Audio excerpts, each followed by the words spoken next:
Well, bonjour mes petites choux. Just finishing up a new cocktail my faithful houseboy served me. It's called a Down Nathan Lane. Brings back sweaty memories of doing summer stock in the late 70s. Memories that our lawyers have advised I don't utter a word about. This week, we turn back the clock to the roaring 20s.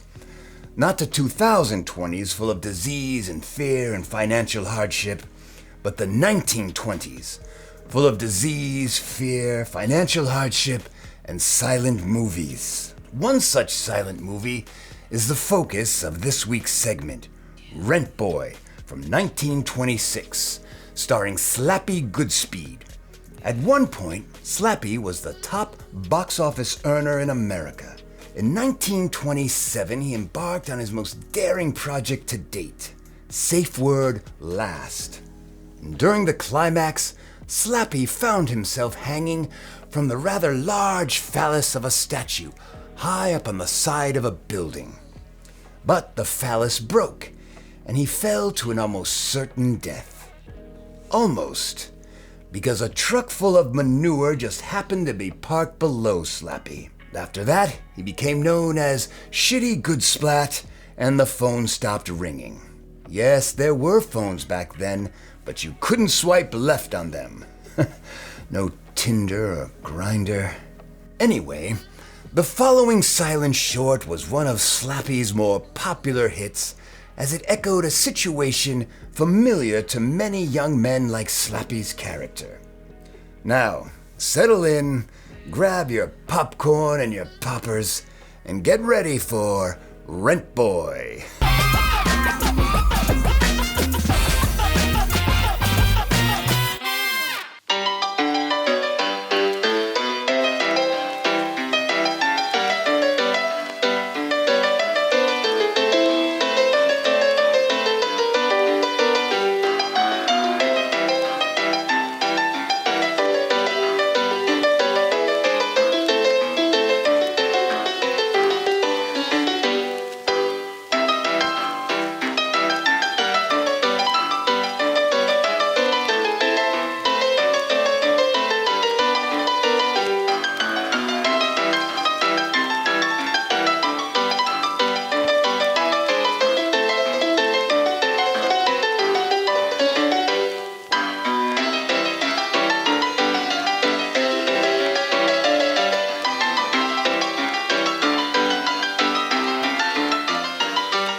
We have found an interview with Mr. Goodspeed, recorded in 2001 at the Beverly Hills Silent Film Actor Retirement Home when he was still a spry 109 years old.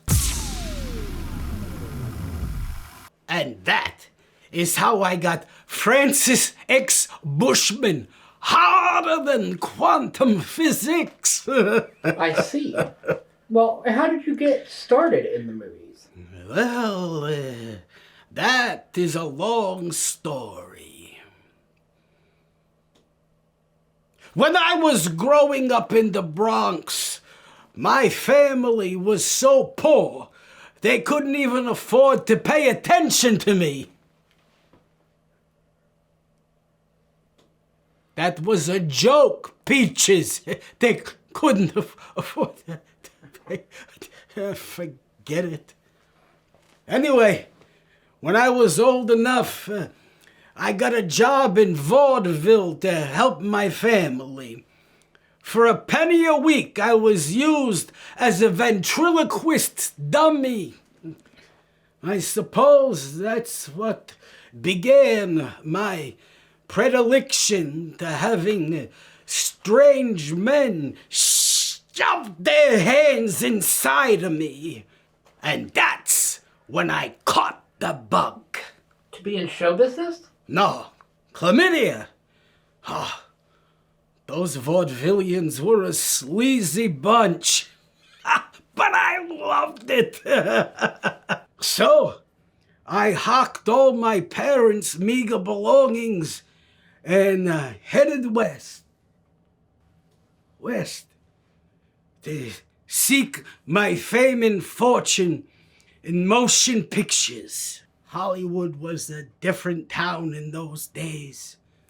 The air was clean, the streets were safe, and you could go into any corner pharmacy and shove all the cocaine and opium into your pantaloons for just a nickel. Film historians have always been astonished by the stunts that you perform. Hey. What type of safety protocols did they have on sets back in those days? Not at all. But you have to remember, back in those days, my muscles was strong. My bones, they was flexible. And I got erections so hard that you could carve up the Hope Diamond into earrings. Interesting. Your filmography ends in 1927. Yeah. Was that due to the advent of sound? It was that singing cowboy picture that did us in. What was the name of it? The Lonesome Cowpoke. It was the end of us actors. We either didn't have the voice for sound, or the syphilis rotted the part of your brain that stores new memories. So, forget learning Well, before we wrap things up, Mr. Goodspeed, I have one more question. Good. It's almost enema o'clock. I've been trying to put the moves on that new male nurse. He's a feisty tamale. He really fights. Well, is there anything that you miss about your time in Hollywood? Oh, sure. The glitz, the glamour, but mostly the parties. Oh, they were a pip back in those days. I remember the summer of 1924. Ramon Navarro came over to my house and he had a tub of homemade rice pudding. And we both tore our clothes off and shoved our...